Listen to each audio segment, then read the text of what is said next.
అదే RTV app వార్తల్ని క్షణాల్లో చదివే అవకాశం ఉంటుంది. ఒక న్యూస్ పేపర్, ఒక టెలివిజన్ ఛానల్ మీ చేతుల్లో ఎప్పుడు ఉంటాయి. అనంతపురం నగర శివార్లో ఉన్నటువంటి శంషీద్ ఇంటర్నేషనల్ స్కూల్లో దారుణాతి దారుణమైనటువంటి సంఘటనలు చోటు చేసుకున్నట్టుగా మనకు విజువల్స్ కూడా చూడవచ్చు.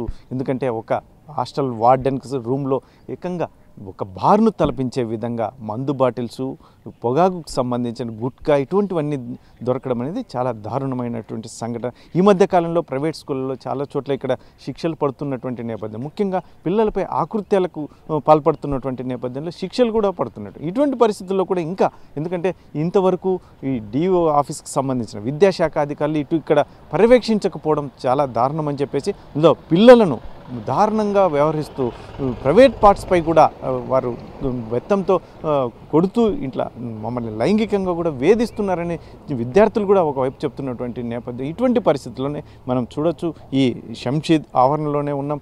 ఇక్కడ ఈ స్కూల్లో ఆవరణలోనే ఒక వార్డెన్ రూమ్లో జరిగినటువంటి దారుణమైనటువంటి సంఘటనలు, బాటిల్స్ కావచ్చు, ఇటువంటి ఇతరత్ర ఈ ఆవరణలోకి ఎలా వస్తున్నాయి, ఓకే ఎవరు వస్తున్నారు ఎవరు వెళ్తున్నారు అని చెప్పేసి సీసీ కెమెరాల పర్యవేక్షణ ఉండాల్సిన ఇటువంటి ఇంటర్నేషనల్ స్కూల్ ఇక్కడ ఇటువంటివి ఎలా వస్తున్నాయి, ఇలా వందల మందు బాటిల్స్ ఎలా చేరుకుంటున్నాయి, ఎవరు చూస్తున్నారు, దీని పర్యవేక్షణ యాజమాన్యం ఎక్కడో బెంగళూరులో ఉంటుంది. కాకపోతే ఇక్కడ ఎవరు చూస్తున్నారు, ఇంతమంది స్టాఫ్ ఉన్నప్పటికీ కూడా అంటే అందరూ కలిసి చేస్తున్నారు, అందరికీ తెలిసే చేస్తున్నారు అనేది కూడా విద్యార్థి సంఘాలు ప్రశ్నిస్తున్న నేపథ్యం. ఇటువంటి పరిస్థితుల్లోనే మరి ముఖ్యంగా రానున్న కాలంలో ఇప్పుడు విద్యాశాఖ అధికారులు ఇక్కడ వచ్చి పర్యవేక్షించినప్పటికీ ఈ సంఘటన జరిగిన తర్వాత మరి ఎటువంటి చర్యలు ఉండబోతున్నాయి, ఎటువంటి చర్యలు తీసుకోవాలి, ఎందుకంటే ఈ అనంతపురానికి అతి సమీపంలో ఉన్నటువంటి ఈ శంషీద్ ఇంటర్నేషనల్ స్కూల్లోనే పరిస్థితులు ఎలా ఉంటే ఇంకా సుదూర ప్రాంతం, జిల్లాకు చాలా సుదూర ప్రాంతంలో ఉండేటువంటి స్కూల్స్లో ఎలా ఉంటాయి, అటువంటి పరిస్థితులను ఎవరు పర్యవేక్షించాలి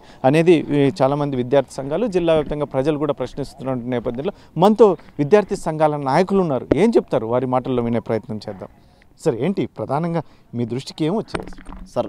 నైట్ మాత్రం ఈరోజు ఎస్ఎఫ్ఐ ఏఎస్ఎఫ్ ఆధ్వర్యంలో నైటు విద్యార్థుల సమస్యల కోసం ఇక్కడ వస్తే ఇక్కడ మాత్రం నైటు ఒక వార్డెన్ మాత్రం బార్గా ఇక్కడ వస్తున్నారు. ఇక్కడ రాత్రి మాత్రం ఇక్కడ విద్యార్థులు గత 10 రోజుల నుంచి విద్యార్థులను చిదుక బారిగా ఈరోజు విద్యార్థులు చదువు చెప్పాల్సిన సమయంలో ఈరోజు బార్గా మార్చుకొని పాఠశాలలో విద్యార్థులు మాత్రం ఇక్కడ చాలా నరక భావిస్తున్నారు. పరిశీలనకు ఎస్ఎఫ్ఐ విద్యార్థి సంఘంగా పరిశీలనకు వస్తే ఇక్కడ మాత్రం ఉన్నటువంటి వార్డెన్లు మాత్రం మాకు తెలియదని ఒక నటనగా మునిగిపోతున్నారు. ఇలా ఇక్కడే ఈ అనంతపురం జిల్లాలో ఉన్నటువంటి అధికారులు మాత్రం డిఓ రాత్రి అధికారం ఫోన్ చేస్తే అధికారులు మాత్రం ఇక్కడ స్కూల్ ఎక్కడ ఉందని వాళ్ళకే తెలియదు. ఈరోజు మన స్కూల్ మాత్రం ఇంటర్నేషనల్ స్కూల్ అని ఈరోజు పేరు చెప్పుకుంటున్నారు. ఇంటర్నేషనల్ స్కూల్లో ఇలాంటి స్కూల్ జరుగుతున్నప్పుడు మాత్రం అధికారులు నిద్రపోతున్నారు. ఒకటే ప్రశ్న సూటిగా అడుగుతున్నాం, ఇలాంటి స్కూళ్ళపై చర్యలు తీసుకోకపోతే భవిష్యత్తులో పెద్ద ఎత్తున ఉద్యమాలు కూడా శ్రీకారం చుడతామని తెలియజేస్తున్నాం. ఏం చెప్తారండి ముఖ్యంగా? ఎందుకంటే చాలా చోట్ల చూస్తున్నాం మనం ఈ ఆకృత్యాలు, చిన్నపిల్లల మీద ఆకృత్యాలు, ఎస్పెషల్ ఇంటర్నేషనల్ స్కూల్ అని చెప్పి నగర శివార్లో ఉన్నటువంటి పరిస్థితి. అంటే వీరి ధైర్యం ఏంటి, మేము ఏం చేసినా చెల్లుబాటు అవుతుందని ఏంది అసలు? వాళ్ళ అనంతపురం నగర శివార పరిధిలో ఉన్నటువంటి శంషీద్ ఇంటర్నేషనల్ స్కూల్లో ఇవాళ తల్లిదండ్రులు అందరూ కూడా చాలామంది తల్లిదండ్రులు ఇంటర్నేషనల్ స్కూల్ అంటే ఒక బ్రాండు, ఇలాంటి స్కూల్లో వేస్తే మా బిడ్డలు భవిష్యత్తు బాగుంటుందని చెప్పి దాదాపు 1,00,000 రూపాయల నుంచి 2,00,000 రూపాయల వరకు ఫీజులు చెల్లించి వాళ్ళ బిడ్డల కోసం వాళ్ళ డబ్బులు లేకపోయినా కూలీనాలు పనులు చేసుకుంటూ ఏదో ఒక రూపంలో ఫీజులు కడతా ఉన్నారు. కానీ ఇలాంటి ఇంటర్నేషనల్ స్కూల్స్ ధనార్జనే ధ్యేయంగా లక్షల రూపంలో ఫీజులు వసూలు చేస్తాను కూడా విద్యార్థులకు సరైనటువంటి కనీస సౌకర్యాలు కల్పించడంలో పూర్తిగా వైఫల్యం చెందారు. ఇవాళ సౌకర్యాలు కల్పించడంలో పక్కన పెడితే లక్షల రూపాయలు ఫీజులు వసూలు చేయడమే కాకుండా విద్యార్థులను తనకు ఇష్టానుసారంగా ఒక వార్డెన్, హాస్టల్లో ఉన్నటువంటి వార్డెన్, ఇక్కడ ఇది శంషీద్ ఇంటర్నేషనల్ స్కూల్లో పనిచేస్తున్న వార్డెన్ దాదాపు 1.5 నుంచి విద్యార్థులు మానసికంగా ఇబ్బందులు పెడతా ఉన్నారు. రాత్రి 7-8 గంటలకు అయితేనే మందు ఫుల్గా మద్యం సేవించి విద్యార్థులను ఇష్టానుసారంగా తనకి ఇష్టం వచ్చినట్టు కొట్టడం, ప్రైవేట్ పార్ట్స్లో కూడా లాస్ట్కి చిన్నపిల్లలు 3వ తరగతి 5వ తరగతి చదువుకున్నటువంటి పిల్లలను ప్రైవేట్ పార్ట్స్లో కూడా కొట్టడం చాలా దారుణమైనటువంటి పరిస్థితి ఉంది. నిన్నటి రోజున సంఘటనకు సంబంధించి విద్యార్థుల తల్లిదండ్రులందరూ కూడా ఆదివారం సెలవు దినం కావడంతో విద్యార్థులు మాట్లాడడానికి వస్తే విద్యార్థులందరూ కూడా వాళ్ళ తల్లిదండ్రుల ముందు మరి కన్నీరు పెట్టుకోవడంతో బాధతో విద్యార్థుల తల్లిదండ్రులు, విద్యార్థి సంఘాలు కూడా సమాచారం అందితే వెంటనే ఇక్కడికి వచ్చి శంషీద్ ఇంటర్నేషనల్ స్కూల్ పరిశీలిస్తే మరి పైన వార్డెన్ ఉన్నటువంటి రూమ్లో ఒక బార్ కేంద్రంగా తలపిస్తుంది. ఇది ఒక విద్యా సంస్థన లేదంటే బార్ కేంద్రం అని చెప్పి మేము అఖిల భారత విద్యార్థి సమైక్య ఏఎస్ఎఫ్గా ప్రశ్నిస్తున్నాం. ఒక ఇంటర్నేషనల్ స్కూల్లో ఒక స్కూల్ విద్యార్థి ఉదయం 8 గంటలకు 9 గంటలకు స్కూల్ ప్రారంభమైతే ఒక విద్యార్థి స్కూల్కి వచ్చాడా లేదంటే బయట గేట్ దగ్గర వస్తాడా, బయట ఎవరు ఉన్నారని చెప్పి పూర్తిగా సీసీ కెమెరా నీడలో విద్యా సంస్థలు ప్రతి ఒక్క విద్యా సంస్థలు ఉంటాయి. కానీ ప్రతిరోజు ఒక స్కూల్లోకి దాదాపు ఒక 300-400 మద్యం బాటిల పైన రూమ్లో ఉన్నాయంటే ఇంతవరకు ఈ విద్యా సంస్థల మేనేజ్మెంట్ ఏం చేస్తూ ఉంది? వాళ్ళ విద్యార్థులను పర్యవేక్షించాల్సిన వార్డెనే ఇలా చేస్తూ ఉంటే వార్డెన్ మీరు ఎందుకు పర్యవేక్షించలేదు? స్కూల్ మేనేజ్మెంట్ ఏమో బెంగళూరులో ఎక్కడో ఉంటారు, కానీ ఇక్కడ పనిచేసేటువంటి వాళ్ళు నిన్న డిప్యూటీ డిఓ గారు విచారించినా వాళ్ళు ఏం చెప్తా ఉన్నారంటే ఇది మాకు లేదు సార్, పైన రూమ్లో ఉంటారు, మాకు తెలియదు అంటారు. ఫీజులు వసూలు చేసే దాని మీద ఉన్నటువంటి శ్రద్ధ విద్యార్థులకు ఏం కష్టాలు వచ్చాయి, విద్యార్థులు బాధ ఏమని చెప్పి కనీసం మీరు ఎందుకు అడగలేదని చెప్పి మేము ప్రశ్నిస్తున్నాం. ఇవాళ జిల్లాలో ఉన్నటువంటి విద్యాశాఖ అధికారులు కూడా నిన్నటి రోజున మనం సమాచారం ఇస్తే తల్లిదండ్రులు విద్యాసంఘాలు మీ అందరం కూడా మరి డిఈఓ గారికి కాల్ చేస్తే అనంతపురంలో సంస్కృత్ స్కూల్ ఎక్కడ ఉందన్నటువంటి అడుగుతున్నటువంటి దౌర్భాగ్యమైనటువంటి పరిస్థితి ఈ జిల్లాలో ఉంది. మరి తక్షణమే డిఈఓ గారు, ఒకవేళ మీరు డిఈఓ గారుగా ఉద్యోగం చేస్తా ఉన్నారు లేదంటే అటెండర్గా ఉద్యోగం చేస్తారని ప్రశ్నిస్తున్నాం. ఒకవేళ డిఈఓ గారుగా మీరు పనిచేస్తున్నటువంటి సందర్భంలో డిఈఓ గారికి అనంతపురం నగరంలో ఏ స్కూల్ అడిగా కూడా మీ ఉద్యోగమే విద్యా సంస్థలకు సంబంధించినటువంటి ఉద్యోగం, అనంతపురం నగరంలో ఏ స్కూల్ ఎక్కడ ఉందో మీరు చెప్పలేనటువంటి దౌర్భాగ్యమైన స్థితికి ఉన్నారంటే మీరు డిఈఓ గారు ఎందుకు ఉన్నారో మాకు అర్థం కావలేదు. ఒకవేళ మీరు స్కూల్ ఎక్కడుందో అనేటువంటి అడుగుతా ఉంటే మీరు స్కూల్లో ఏం పర్యవేక్షించుంటారు, ఏం పర్మిషన్ ఇచ్చింటారు, ఏం చేస్తూ ఉన్నారని చెప్పి మేము అఖిల భారత విద్యార్థి సమైక్య ఏఎస్ఎఫ్గా మేము ప్రశ్నిస్తున్నాం. మరి తక్షణమే మరి నిన్నటి రోజున ఇక్కడ ఉన్నటువంటి కాలేజ్ విద్యా సంస్థల మేనేజ్మెంటు చాలా ఆలోచించి వీళ్ళు తప్పించుకోవడం కోసం ఈ సంఘటనతో కూడా పక్కదారి పట్టించడం కోసం ఇక్కడ ఉన్నటువంటి మాకు ఏం సంబంధం లేదు, దీనికి పూర్తిగా వార్డెనే చేశాడని చెప్పి తల్లిదండ్రులను వీళ్ళు కొంతమందికి మాయమాటలు చెప్పి వార్డెన్ పైన కేసు నమోదు చేయించడం జరిగింది. మేము విద్యార్థి సంఘాలుగా ఏఎస్ఎఫ్గా ఒకటే ప్రశ్నిస్తా ఉన్నాం, ఇవాళ వార్డెన్ పైన కాదు కేసు నమోదు చేయాల్సింది, వార్డెన్ను ప్రోత్సహిస్తున్నటువంటి విద్యా సంస్థల మేనేజ్మెంట్ పైన క్రిమినల్ కేసులు నమోదు చేయాలా. లక్షల రూపాయల ఫీజులు దోపిడీ చేసుకుని ఇంతవరకు విద్యార్థులు దాదాపు 50 నుంచి 80 మంది విద్యార్థులు మానసికంగా ఇబ్బందులు చేసి వార్తలు పడేటట్టు ఎక్కడ పడితే అక్కడ ఇష్టానుసారంగా కొట్టినటువంటి మేనేజ్మెంట్ పూర్తిగా దీనికి బాధ్యత వహించి ఇక్కడ ఉన్నటువంటి మేనేజ్మెంట్ ప్రిన్సిపాల్ పైన వీళ్ళపైన కేసులు నమోదు చేసి తక్షణమే డిఈఓ గారికి డిప్యూటీ డిఓ గారు నిన్న రాత్రి దాదాపు 2 గంటల పాటు విచారణ చేశారు. పూర్తిగా ఆధారాలతో సహా కూడా వచ్చాయి. ఆధారాలు కూడా అన్నీ కూడా డిప్యూటీ డిఓ గారు కూడా ప్రత్యక్షంగా, అంటే వేరే వాళ్ళు చెప్పడం కాదు, ప్రత్యక్షంగా చూశారు. నిన్నటి రోజున డిఓ గారి కింద విచారణ జరుగుతామంటే ఆ పక్కన తీసుకొని ఇక్కడ ఉన్నటువంటి కాలేజ్ మేనేజ్మెంట్ మద్యం బాటిలో అక్కడ ఉన్నటువంటి పాన్ ప్రోడక్ట్లన్నీ కూడా మరి కాల్చివేయడం జరిగింది. అంటే దీన్ని పూర్తిగా ఈ ఎవిడెన్స్ అంతా కూడా మాఫీ చేయడానికి, ఎవిడెన్స్ అంతా కూడా తుడిపి వేయడానికి ఇలాంటి కారణాలు చేశారని చెప్పి డిప్యూటీ డిఓ కూడా వాళ్ళని కూడా ప్రశ్నిస్తే వాళ్ళేమో మాకు సంబంధం లేదు, ఎవరు చిన్న వాళ్ళకి కాల్చారని చెప్తారు. బయట వాళ్ళని మేము అడిగితే సార్ మా ఉద్యోగాలు పోతే మేనేజ్మెంట్ వాళ్ళు చెప్తే మేము కాల్చాం సార్ వాళ్ళు చెప్తున్నారు. తక్షణమే ఇదంతా కూడా పూర్తిగా మేనేజ్మెంట్ అండదండల్లోనే నడుస్తూ ఉంది. అదిగాక ప్రధానంగా ఇంకొకటి ఏమంటే ఈ విద్యా సంస్థలో గర్ల్స్కి బాయ్స్కి రెండింటికి సంబంధించి ఒకటే ఇన్సిడెంటే ఉంది, ఒకటే హాస్టలే ఉంది.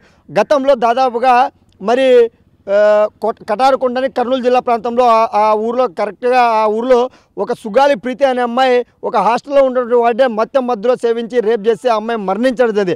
మరి దాదాపు ఇప్పటికీ ఈ రాష్ట్రంలో 2 ముఖ్యమంత్రులు కానీ ఇంతవరకు కూడా న్యాయం జరగలేదు అమ్మాయికి. అలాంటి పద్ధతుల్లో ఈరోజు కానీ రేపు కానీ ఎప్పుడైనా కూడా ఇక్కడ ఉన్నటువంటి హాస్టల్లో పడ్డ మత్తు మందులు మద్యం సేవించి ఏదైనా అమ్మాయిలు లైంగికంగా ఏమైనా జరిగితే దీనికి ఎవరు బాధ్యత వహిస్తారని చెప్పి మేము ప్రశ్నిస్తున్నాం. మరి తక్షణమే డిఓ గారు స్పందించి సంసిద్ధ్ ఇంటర్నేషనల్ స్కూల్ గుర్తింపును రద్దు చేసేందుకు విద్యార్థి సంఘాలుగా మా పోరాటం ఉంటుందని చెప్పి ఈ సందర్భంగా డిఓ గారు కూడా హెచ్చరిస్తూ ఉన్నాం. ఒక విషయం అండి, ఇప్పుడు సంసిద్ధ్ ఇంటర్నేషనల్ స్కూల్ అంటున్నారు, ఇక్కడ ప్రమాణాలు అలాగే పాటిస్తున్నారా? ముఖ్యంగా ఎందుకంటే ఇటువంటి సంఘటనలు జిల్లాలో కూడా ఈ మధ్య కాలంలో చూస్తున్నాం. పిల్లల మీద లైంగిక వేధింపులు, వారికి శిక్షలు పడడం అక్కడక్కడ చూస్తున్నాం. ఇటువంటి పరిస్థితుల్లో కూడా ఈ మేనేజ్మెంట్ ఎక్కడో ఉన్నటువంటి మేనేజ్మెంట్ పట్టించుకోకుండా ఉండడం ఎలా ఉంటుంది అసలు? సార్ ప్రధానంగా ఇదంతా ఇంటర్నేషనల్ స్కూల్ అనేది ఒక బిజినెస్ సార్, విద్యా సంస్థలు అనేది ఒక వ్యాపారం. వీళ్ళు ఎక్కడో బెంగళూరు, చెన్నైయో, కర్ణాటకో ఇక్కడో వేరే ఇతర రాష్ట్రాల్లో వాళ్ళు బిజినెస్లు చేసుకుంటూ ఉంటారు. కానీ ఒక బెంగళూరు ఇంటర్నేషనల్ స్కూల్ అనేటువంటి పేరుతో, ఇంటర్నేషనల్ అంటే తల్లిదండ్రులకు ఏం తెలుస్తుందంటే మామూలు స్కూల్ అంటే ఇది ఇంటర్నేషనల్ స్కూలు, మా పిల్లోడు బాగా భవిష్యత్తు చదువుతాడని చెప్పి ఎవరైనా కూడా తల్లిదండ్రులు మా కుమారులు మా బిడ్డలు మంచి భవిష్యత్తులో ఉండాలని చెప్పి ఆలోచించి ఎంత ఫీజులు కూడా కట్టడానికి సిద్ధంగా ఉంటారు, డబ్బులు ఎంతైనా కూడా. కానీ ఇక్కడ ఉన్నటువంటి మేనేజ్మెంట్ ఏమో 1.5 లక్ష 2 లక్షల రూపాయలు ఫీజులు వసూలు చేస్తూ ఉన్నా కూడా విద్యార్థులకు సరైనటువంటి సౌకర్యాలు కల్పించడంలో పూర్తిగా వైఫల్యం చెందారు. వీళ్ళకు విద్యా సంస్థల యాజమాన్యులకు ఇక్కడ సౌకర్యాలు అవసరం లేదు, ఫీజులు వస్తే చాలు, ముడుపులు తీసుకుంటే చాలన్నటువంటి పద్ధతిలో వీళ్ళు ఉంటారు. మరోపక్క వీళ్ళు విద్యార్థుల తల్లిదండ్రుల నుంచి లక్షల రూపాయలు ఫీజులు వసూలు చేస్తున్నారు. కానీ ఈ పర్యవేక్షించాల్సిన జిల్లా విద్యాశాఖ అధికారులు కూడా ఏమాత్రం కూడా మాట్లాడకుండా వాళ్ళకు ముడుపులు ఇస్తూ ఉన్నారు. జిల్లా విద్యాశాఖ అధికారులు కేవలం ఆఫీసులకే పరిమితం అయ్యారు తప్ప ఏ రోజు కూడా ఇక్కడ పర్యవేక్షించారు. దాదాపు ఈ విద్యా సంవత్సరం వచ్చి 2 సంవత్సరాలు అవుతున్నా కూడా ఇంతవరకు కూడా జిల్లా విద్యాశాఖ అధికారులు ఒక్కరు కూడా ఇక్కడికి వచ్చి పర్యవేక్షించలేదు. ఇక్కడ ఏం నామ్స్ ఉన్నా ఏమున్నా కూడా ఎవరు కూడా కనీసం స్పందించినటువంటి పాపాన పోలేదు. మరి తక్షణమే జిల్లాలో చాలా కార్పొరేట్ విద్యా సంస్థలకు ఒత్తాసగా పనిచేస్తూ ఉన్నారు. ముడుపులు ఇస్తే ఆ విద్యా సంస్థలో ఏం జరిగినా కూడా చూసి చూడనట్టు వివరిస్తున్నటువంటి జిల్లా విద్యాశాఖ అధికారులపైన తక్షణమే కలెక్టర్ గారు జోక్యం చేసుకొని వారిని సస్పెండ్ చేయాలని చెప్పి మేము ప్రధానంగా డిమాండ్ చేస్తూ ఉన్నాం. ఒక విషయం అండి, ముఖ్యంగా పిల్లలు సొంత ఇంట్లో కానీ లేదంటే ప్రైవేట్ పాఠశాలలో కానీ వాళ్ళు భద్రంగా ఉంటారని చెప్పేసి చాలామంది భావిస్తారు. కాకపోతే ఇటువంటి పాఠశాలలో ఇంత దారుణంగా టీచర్లు కొట్టడం, ఇంకా లైంగికంగా వేధించడం, ఇటువంటివి చూస్తే ఎలా ఉంటుంది? అసలు దీని మీద ఎటువంటి చర్యలు ఉన్నాయి? మనం ప్రధానంగా విద్యార్థులకు అందరికి కూడా, విద్యార్థులకు కావచ్చు ఎవరైనా మేధావులందరూ కూడా ఎవరు గురువులు అంటే మొట్టమొదటిగా ఉపాధ్యాయులు గురువులు, లేదంటే ఇంట్లో తల్లిదండ్రులు గురువులు అని చెప్పి మనం కూడా భావిస్తూ ఉంటాం. మనకు విద్యార్థులు కూడా ప్రధానంగా స్వేచ్ఛ మన ఇంట్లో ఉంటుంది, ఆ తర్వాత పాఠశాలలో ఉంటుంది. మనం ఒకవేళ ఇంట్లో లేనటువంటి సందర్భంలో చాలా విద్యార్థులు 1 నుంచి 10 తరగతి విద్యాభ్యాసం పాఠశాలలో ఉంటారు. తల్లిదండ్రుల కంటే చాలా బాగా చూసుకోవాల్సిన బాధ్యత ఇక్కడ ఉన్నటువంటి పాఠశాల యాజమాన్యం ఉంటుంది. అలాంటి పాఠశాల యాజమాన్యము విద్యార్థులను సరిగా చూసుకోకుండా వేల ఫీజులు వసూలు చేయడమే కాకుండా చిన్న పిల్లలని 3వ తరగతి నుంచి 9వ తరగతి చదివే వాళ్ళకి ఏం తెలిసింటే సార్, వాళ్ళని కూడా ప్రైవేట్ పార్ట్స్ లాగి ఇట్లా బెత్తంతో కొడుతూ మానసికంగా ఇబ్బందులు పెడతా ఉన్నారు. ఇప్పుడు చాలా చోట్ల ఆత్మహత్యలు చేసుకుంటారు. వాళ్ళ తల్లిదండ్రులకు బయటికి చెప్పుకోలేక విపరీతంగా, కనీసం ఇక్కడ పొట్ట ఉంది, పొట్ట పైన ఎత్తి బెత్తంతో వాతలు పడేటట్టు కొడితే రేపు పొద్దున వాళ్ళకి జరగరాంది ఏమైనా జరిగితే ఎవరు బాధ్యత వహిస్తారని చెప్పి మేము ప్రశ్నిస్తూ ఉన్నాం. ఇప్పటికే ఈ జిల్లాలో చాలా చోట్ల జరిగాయి కూడా. విద్యా సమస్యల్లో ఏం జరుగుతూ ఉందో కూడా తెలియనటువంటి దౌర్భాగ్యమైనటువంటి స్థితిలో ప్రిన్సిపాల్ గారు ఉన్నారు. మరి తక్షణమే విద్యార్థులు మానసికంగా ఇబ్బంది పెట్టి ఎక్కడంటే తనకు ఇష్టానుసారంగా కొట్టినటువంటి వీరిపైన, వార్డెన్ పైన కాకుండా ఈ విద్యా సమస్యల యాజమాన్యాలపైన కూడా కేసులు నమోదు చేయాలని చెప్పి మేము వైఎస్ఆర్గా ప్రధానంగా డిమాండ్ చేస్తూ ఉన్నాం.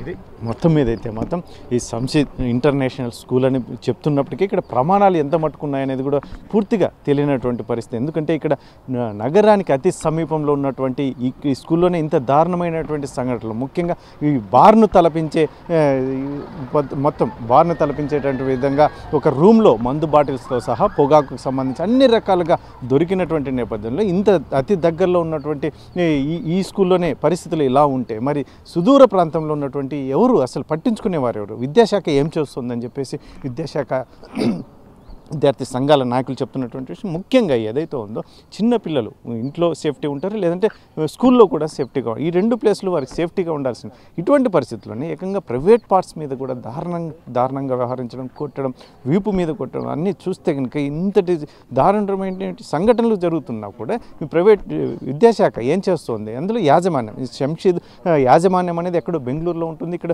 ఎవరికో అప్పు చెప్పి ఎవరు చూస్తున్నారు ఈ పర్యవేక్షణ అంతా? ఎవరికి ఇష్టం వచ్చినట్టు వారు వ్యవహరిస్తున్నటువంటి, ఇంకా ముఖ్యంగా ఏదైతే ఉందో ఇక్కడ కంబైన్డ్ స్టడీ, అమ్మాయిలు కూడా ఇదే కాంపౌండ్లోనే ఉంటారు. రేపొద్దున ఏదైనా జరగడానికి జరిగితే ఎవరు బాధ్యులు అని చెప్పేసి ప్రశ్నిస్తున్నటువంటి పరిస్థితి. మరి ఇటువంటి పరిస్థితుల్లో ఏదో తూతూ మంత్రంగా ఒక వార్డెన్ని ముద్దాయిగా చేసి ఒక కేసు నమోదు చేసినటువంటి నేపథ్యం. అయితే మరి వార్డెన్ ఒక్కడనే చేస్తే ఇప్పుడు ఇన్ని మందు బాటిల్ ఎలా వస్తున్నాయి, ఈ ఆవరణలోకి ఎలా వస్తున్నాయి, ఎవరు దీన్ని పర్యవేక్షిస్తున్నారు?